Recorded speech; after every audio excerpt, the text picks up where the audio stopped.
আর কত ঝাড়ু দিবি বলতো? ঝাড়ু দিতে দিতে তো বুড়িই হয়ে যাচ্ছিস। তাই এভাবে বুড়ি হয়ে যেতে থাকলে তোকে বিয়ে করবে কে শুনি? ছি ছি ছি ছি ছি, দোষী মেয়েটা ঘরে বুড়ি হচ্ছে, আর মাটার বিয়ে দেবার কোনো নামগন্ধই দেখি না। আচ্ছা, তোমাদের কি আর খেয়ে দিয়ে কোনো কাজ নেই? প্রত্যেকদিন সকাল সকাল চলে এসো আমার বাড়িতে। কেন? আমি কি ক্ষতি করেছি তোমাদের? আমার গায়ের রং কালো বলে আমার বিয়ে হয় না, এটা তো এই পৃথিবীর সবাই জানে। তবু কেন তোমরা আমাকে কথা শোনাতে চলে আসো? আচ্ছা, আমাকে কি কথা না শোনালে তোমাদের পেটের ভাত হজম হয় না? ঠিক আছে, তোমরা আমাকে যা ইচ্ছে তাই বলো না কেন, বিধাতা আমার পক্ষে সবসময় আছেন। তিনি আমার একটা ভালো কোনো সম্বন্ধ এনে বিয়ে করাবেনই করাবেন, এ আমার বিশ্বাস। তা বলি, তোর বিধাতার উপর যখন তোর এতই বিশ্বাস, তাহলে তোর বয়সটা কত শুনি? 30 তো মনে হয় পারই হয়ে গেছে। কিচ্ছু হবে না, নিজে একটা কাজ কর, কোথাও গিয়ে মরে পড়ে যা, তাহলেই তো সব থেকে ভালো হয় নাকি? তোর বিধবা মাটা তোকে নিয়ে বড্ড চিন্তায় থাকে রে শ্যামা। শুধু ওর বিধবা মা? আমরাও তো এই গ্রামের সবাই অতিষ্ঠ হয়ে গেছি।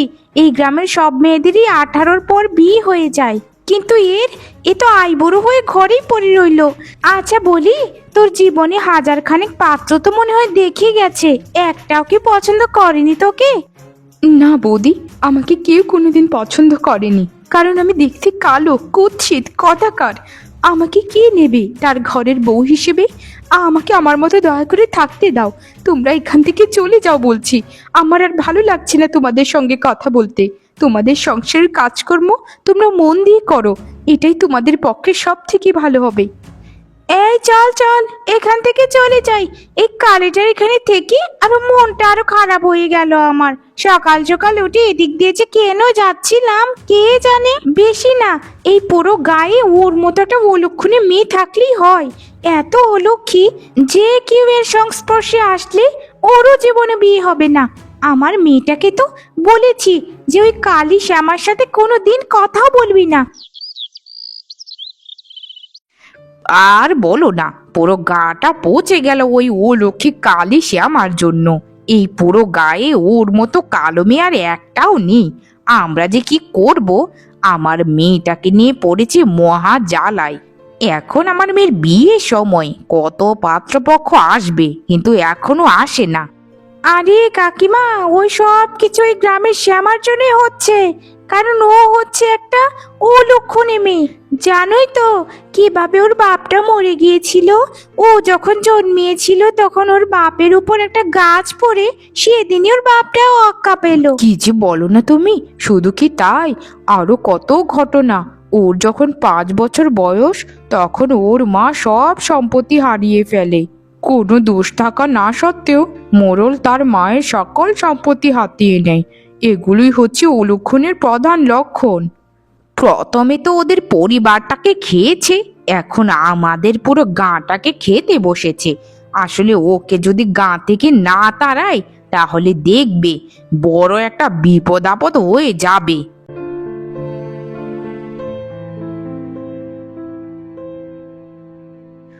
দেখো অবস্থা দেখো, ওই কুফাটার নাম নিতেই কুফা এসে হাজির হয়ে গেল। আরে বলি, এই কালি, তুই এখানে কি করছিস রে?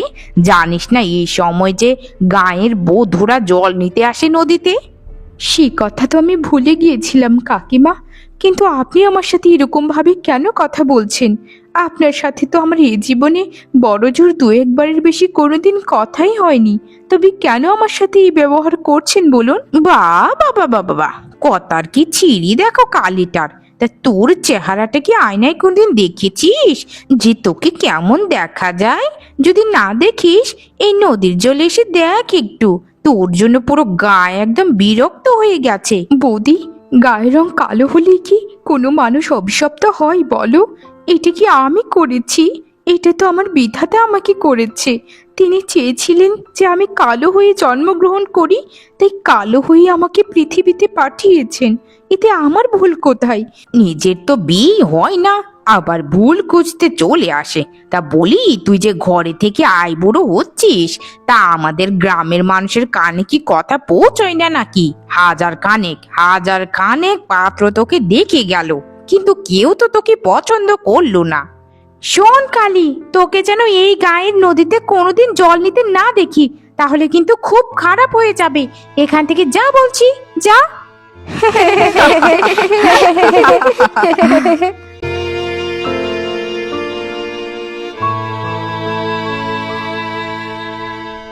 এই দেখ দেখ, কালিটা ভেগেছে রে, ভেগেছে। ওরে, ওকে কেউ ধর ধর রে।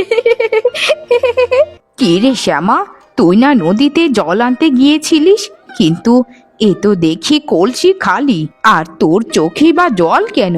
কি হয়েছে রে তোর? সবটা খুলে বল তো। কি আর হবে মা, এই যে নিত্যদিন যা হয় তাই আর কি। আজ আমাকে গায়ের সবাই মিলে অপমান করেছে নদীর ঘাটে। আমি কালো, এটা পুরো পৃথিবী জানে, তবে কেন ওরা আমার মনে কষ্ট দেয়? আমি কত ভদ্র হয়ে চলি, কত ভালো ব্যবহার করি সবার সাথে, কিন্তু কেউ আমাকে দু চোখে দেখতে পারে না মা। আমার দোষটা কোথায় বলো? শুধু এই গায়ের রঙের জন্য আমার এত অবহেলা? শ্যামা, আমাদের সমাজটাই এরকম ভাবে গড়ে উঠেছে যে যার গায়ের রং যত ফর্সা, যত সুন্দরী, যে তার দাম তত বেশি, তার মূল্য সব জায়গায় বেশি। এটাই হচ্ছে বাস্তবতা। তুই বাস্তবতাকে মেনে নিতে শেখ মা।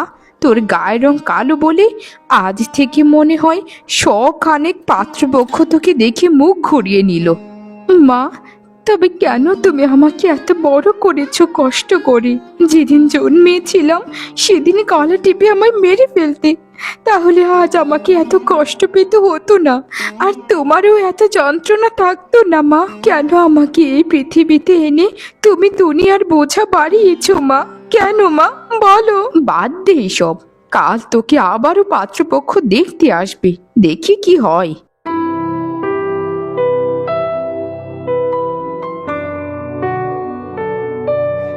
দেখো দেখো কাকিমা, এখন কিন্তু সে আমাকে ভালোই ফর্সা লাগছে। আমার পাউডারটা ওর মুখে মেখে দিয়েছি, মুখটা অনেকটাই ফর্সা করে দিয়েছি। পাত্রপক্ষ দেখলে মনে হয় পছন্দ করবে, আমার এটাই বিশ্বাস। মা, তুমি কি শুরু করেছো? তুমি আমার ব্যক্তিত্বকে বিসর্জন কেন দিচ্ছ মা? আমি এই অভিনয় করতে পারবো না মা। এটা 2 নম্বরই, এইটা আমি করতে কখনোই পারবো না। এগুলো বলো কি মুছে দিতে। শ্যামা, তুই কি আমার মরা মুখ দেখতে চাচ্ছিস? এই নিয়ে তোকে হাজার খানেক পাত্র দেখে গেল, কেউ তোকে পছন্দ করেনি।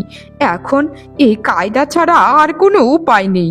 এখন যদি তোকে পাত্রপক্ষ পছন্দ করে, কিছুক্ষণের জন্য আমার মুখটা হয়তো উজ্জ্বল লাগবে, কিন্তু যখন আমি ওদের বাড়িতে বউ হয়ে যাব, তখন তো ঠিকই আমাকে দেখে ওরা ভয় পাবে, বলবে এত কালো মেয়ে আমরা বিয়ে করে এনেছি। না না মা, আমি এটা করতে পারবো না, ওদের সাথে প্রতারণা আমি করতে পারবো না মা। আরে শ্যামা, কাঁদিস না কাঁদিস না, মেকআপ তো নষ্ট হয়ে যাবে, তারপর বুঝবি ঠেলা কাকে বলে। চুপচাপ তোর মা যেভাবে বলেছি সেভাবেই কর হতচ্ছাড়ি। তোর ওই কালো রূপের জন্য পুরো গা তো একেবারে রমরম করছে রে তোর উপর। তোকে যে কোনো সময় গা থেকে তাড়াবে দেখিস। চুপচাপ তোর মা যেভাবে বলছে যা, পাত্রপক্ষ এখনই এসে পড়বে, ওদের সামনে গিয়ে দাঁড়িয়ে পড়। ছি ছি ছি ছি ছি ছি, আমাদের সাথে এরকম প্রতারণা করতে যাচ্ছিলেন আপনারা? আপনাদের বাড়িতে যদি আমার ছেলেকে বিয়ে করাতাম, তাহলে আমার ছেলের জীবনটা সারা জীবনের মতো নষ্ট হয়ে যেত। ছি ছি ছি ছি ছি, এরকম 2 নাম্বারি করতে লজ্জা করলো না? এরকম একটা কালি মেয়েকে মুখে আটা ময়দা মাখিয়ে পাত্রপক্ষের সামনে হাজির করাতে আপনাদের বিবেকে কি বাঁধলো না? লজ্জা হওয়া উচিত, আপনাদের লজ্জা হওয়া উচিত। কতবার করে বলেছিলাম তোকে শ্যামা, যে কাঁদিস না, ওদের সামনে কাঁদিস না, তোর মেকআপ ধুয়ে যাবে, কিন্তু তুই কাঁদলি। তুই আমার জীবনটা শেষ করে দিলি হতচ্ছাড়ি। তোকে পরে দেখছি, দাঁড়া। মা, চলো এখনই এখান থেকে। এইসব 2 নাম্বারি পরিবারে আমরা এসেছি, সেটাই তো অনেক বেশি। চলো চলো, তাড়াতাড়ি এখান থেকে চলে যাই। এরকম কালীকে বিয়ে করে নিলে আমি 1 মিনিটও সংসার করব না। চলো মা, চলো, এদেরকে লাথি মেরে এখান থেকে চলে যাই। এই শেষ একটা আশা আমার মনে ছিল, কিন্তু এখানেও তুই জল ঢেলে দিলি। তুই তো চাস যে তোর মা এই সংসারে এই সমাজে মুখ না দেখাতে পারুক। আমিও চাই তুই এই বাড়িতে যেন না থাক। এই বাড়ি থেকে এক্ষুনি চলে যা বলছি। মা, মা তুমি কি আমার সেই মা যে আমাকে এত ভালোবাসতো? না না মা, তুমি এই কথা কখনোই বলতে পারো না। আমি আমি ভুল করেছি মা, আর আমি এরকম করবো না মা। আমাকে তাড়িয়ে দিও না বাড়ি থেকে। আমি কোথায় যাব মা, কোথায় যাব? মানুষের বাড়ি থেকে ধার করে নীল শাড়িটা এনেছিলাম তোর জন্য, যেন তোকে একটু সুন্দরী লাগে, কিন্তু তুই আমার মুখটা রাখলি না। শাড়িটা খুলে তোর কাপড় পরে এখান থেকে বের হয়ে যা বলছি।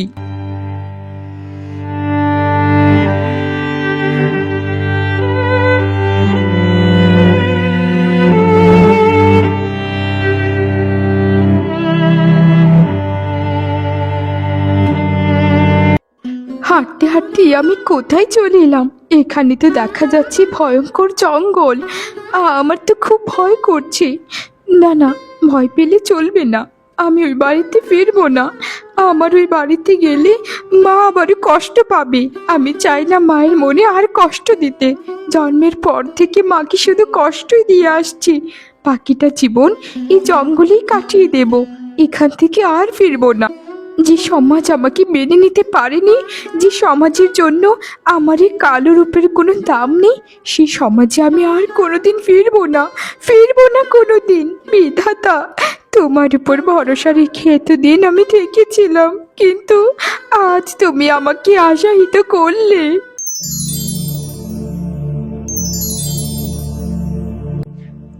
আরে আরে কে আপনি?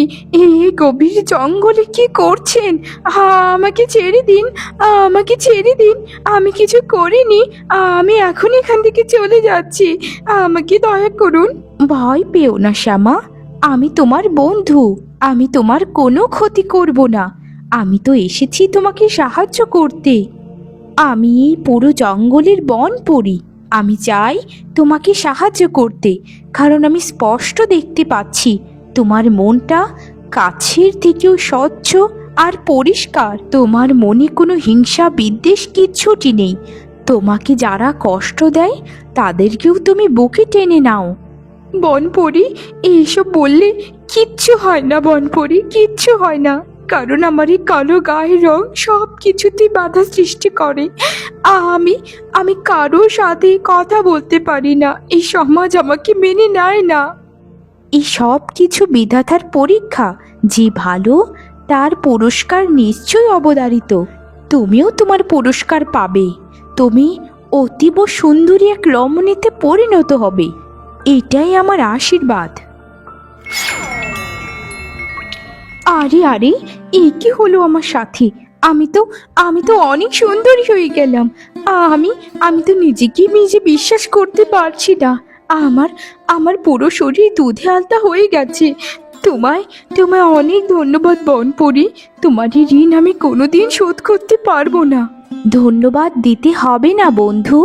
তুমি তোমার নামের মতোই সহজ, সরল এবং সোজা সাপটা। তাই তোমাকে এই আশীর্বাদ আমি করেছি। তুমি এই রূপ সারা জীবন তোমার মধ্যে ধারণ করবে। এটাই তোমার পুরস্কার। বনপরি, তোমাকে অনেক ধন্যবাদ। আজকের পর থেকে আমাকে আর কেউ কালো কালি বলতে পারবে না। আমি আমি আমার পুরো জীবনটা নতুনভাবে শুরু করব বনপরি, নতুনভাবে। কোথায় গেলি রে আমার শ্যামা, কোথায় গেলি? রাগের মাথায় তোকে আমি বলেছিলাম বাড়ি থেকে বের হয়ে যেতে, তাই বলে কি তুই সত্যি সত্যি বাড়ি থেকে বের হয়ে যাবি মা? তোকে ছাড়া যে আমার এই পুরো পৃথিবীটা ফাঁকা হয়ে গেছে। কোথায় গেলি রে মা, কোথায় গেলি? ফিরে আয় শ্যামা, ফিরে আয়। তোর মায়ের পুরো বুকটা যে খালি হয়ে গেল রে শ্যামা, পুরো বুকটা যে খালি হয়ে গেল। শ্যামা রে শ্যামা, কোথায় গেলি তুই?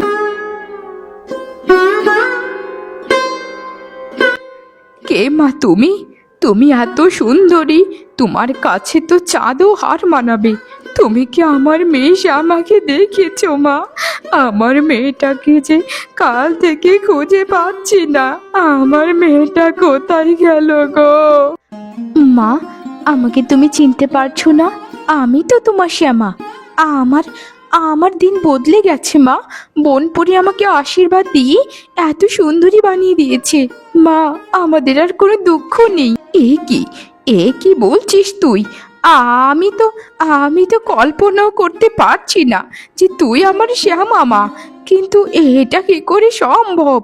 গলাটা তো ঠিক শ্যামার মতোই। আমার তো বিশ্বাস হচ্ছে না এখনো তুই আমার শ্যামা নোস। না মা, আমি তোমার শ্যামা। আজকের পর থেকে আমাদের আর কোনো দুঃখ নেই মা। কেউ আমাকে কালো কালি বলতে পারবে না মা। তোমার মেয়েকে নিয়ে কেউ হাসবে না। বিধাতা আমাদেরকে রক্ষা করেছেন মা। বিধাতা, তোর ওই সারা জীবনের পুণ্যের ফল পেয়েছিস তুই। সারা জীবন তুই মানুষের ভালো করে গেছিস। সারা জীবন তুই ভালো ব্যবহার করে গেছিস, তাই তোকে বিধাতা পুরস্কৃত করেছে। সবকিছুই হয়েছে ওই বনপরীর জন্য। আমি বনপরীর কাছে সারা জীবন কৃতজ্ঞ থাকবো মা। এ কি দেখছি রে আমি? এ কে এত সুন্দরী? মনে হয় চাঁদটা পুরো পৃথিবীতে নেমে এসেছে। এ কে গো? কোন মেয়েকে তোমার বাড়িতে তুলে আনলে শুনি? তোমার তো কোনো ছেলেও নেই, বিয়ে কাকে করাবে গো? বৌদি, আমি শ্যামা। আমি বনপরীর দয়াতে এরকম সুন্দরীতে পরিণত হয়েছি। আমাকে আর এখন থেকে তোমরা কখনোই কালো কালি বলতে পারবে না। আমি বলেছিলাম না বৌদি যে আমার বিধাতার উপর সম্পূর্ণ ভরসা আছে। উনি আমাকে এরকম বানিয়ে দিয়েছেন। চল চল মা, এদের সাথে কথা বলে আর সময় নষ্ট করা লাগবে না। তুই ঘরে চল। এরা তো সব কিছুর মধ্যেই ফোড়ন কাটতে চলে আসে।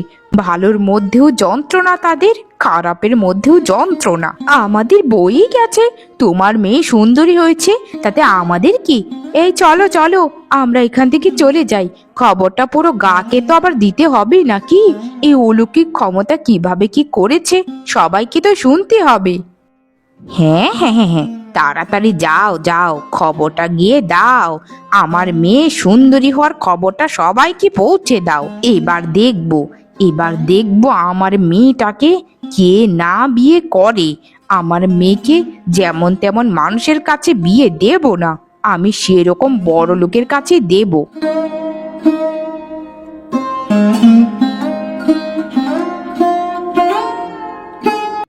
তোমরা গরিব না তো কি সেটা আমাদের দেখার বিষয় নয়। আমরা এই গ্রামের জমিদার আর জমিদার গিন্নি এসেছি তোমাদের বাড়িতে। তোমার মেয়ের কথা আমরা শুধু শুনেই আসছি, কিন্তু যতটুকু শুনেছিলাম তোমার মেয়ে তার থেকেও হাজার গুণে সুন্দরী। এটা তো আমাদের সৌভাগ্য যে স্বয়ং জমিদার মশাই আর জমিদার গিন্নি আমার এই গরিব বাড়িতে এসেছে আমার মেয়েকে তার ছেলের বউ করার জন্য। বিশ্বাস করুন, এটা আমি কোনোদিন কল্পনাই করিনি যে আমার এই মেয়েটা একদিন জমিদারের পুত্রবধূ হবে। আমি সত্যি অনেক খুশি। আমি এই গ্রামের জমিদার, আমি এমন ভাবে বিয়ে করে নেব তোমার মেয়েকে, এই পুরো গাকে আমি ভোজ খাওয়াবো। তবে একটা কথা মানতেই হয়, তোমার মেয়ের রূপের চাইতেও গুণের কদর অনেক বেশি। এরকম ভালো বৌমাই তো আমরা চেয়েছিলাম সারা জীবন। আমার মেয়েটা সারাটা জীবন অনেক কষ্ট করেছে, অনেক যন্ত্রণা সহ্য করেছে। এবার তার একটু সুখের দিন এলো। আমি মা হয়েও তাকে অনেক কষ্ট দিয়ে কথা বলেছি, কিন্তু আজ আমি বুঝতে পারছি। আমাদেরকে এরকম ভাবে বলবেন না দিদি। ও আমাদের ঘরের বৌমা হবে, এটা তো আমাদের সৌভাগ্য। এই বৌমা যদি আমাদের ঘরে যায় তাহলে পুরো জমিদার বাড়িটা জ্বলজ্বল করবে। আমি বেশি দেরি করতে চাই না। আগামীকাল রবিবার, আগামীকালকে ভালো দিন আছে, সেদিনই হবে আপনার মেয়ের সাথে আমার ছেলের বিবাহ।